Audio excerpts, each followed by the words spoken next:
Welcome back to Glitched History, where humanity's coping mechanisms are as broken as your Wi-Fi. Today's burning question: what do Frankenstein, bicycles, and industrial-strength fertilizer have in common?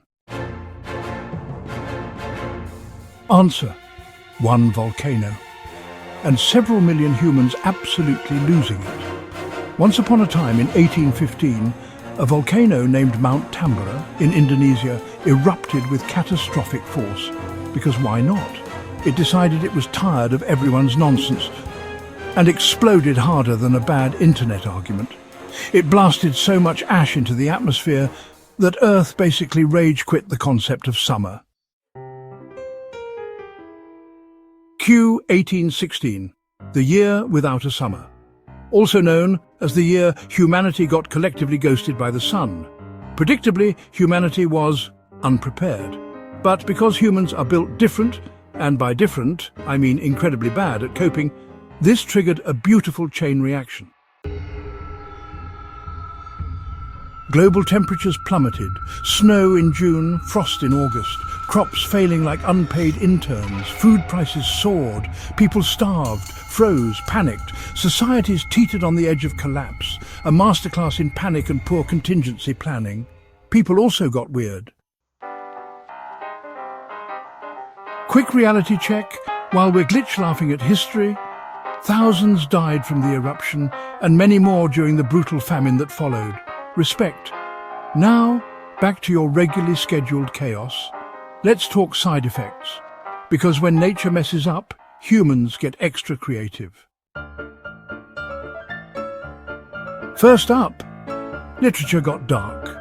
Some rich and gloomy friends, Mary Shelley, Percy Shelley, Lord Byron and John Polidori, were stuck indoors at Lake Geneva thanks to the endless depressing rain. Out of pure boredom and despair, unable to engage in outdoor activities, our favourite emotionally unstable poets invented the ultimate coping mechanism. Trapped inside a Swiss villa, they did what anyone would do, the most logical course of action: invented a ghost story contest. Naturally. From this delightful descent into cabin fever, this sad, wet group hug of depression, two cultural icons were born: Frankenstein and the vampire, the OG ancestor of Dracula. If the sun had shown up, they might have never existed. Thanks, Volcano, because nothing says climate disaster like monsters who are sad and misunderstood. Bad weather doesn't just ruin your picnic, it invents entire genres of weirdly sexy, depressed monsters. Next, horses, or should I say lack of horses. Back on the streets, horses were having a bad time.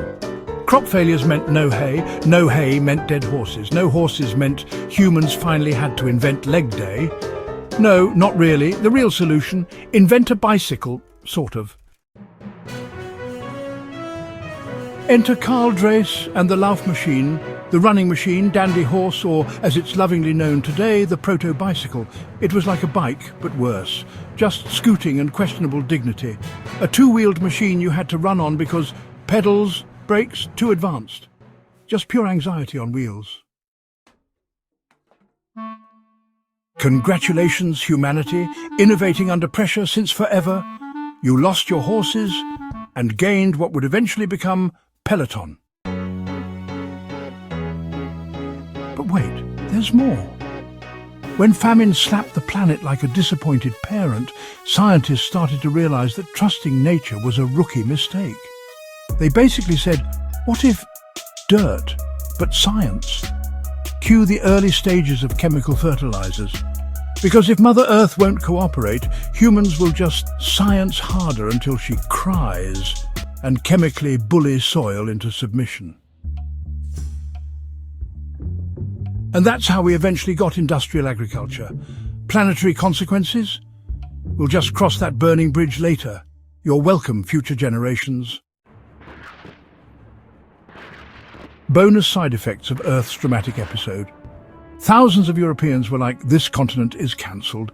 So they packed their bags and emigrated, desperately chasing somewhere that didn't feel like an apocalyptic fridge. Result? Massive demographic shifts and questionable colonial decisions. The art world got moodier than a teenager who just discovered My Chemical Romance. Welcome to Romanticism, because everything looked dark and depressing anyway. And of course, supernatural hysteria. People blamed the apocalypse weather on witches, sins, and honestly, anything except basic science. Classic. Church attendance skyrocketed because apparently maybe Pray Harder was the disaster plan. To summarize, a volcano sneezed, humans made horror novels, bicycles and chemical warfare for plants. Incredible. So next time you see a vampire movie, ride a bike or fertilize your lawn, remember, you're participating in a long, proud tradition of chaotic survival instincts triggered by volcanic trauma. History isn't a straight line, it's a flaming glitch spiral. Glitched history, where disasters are just the world's weirdest brainstorming sessions. Era 1816, summer not found.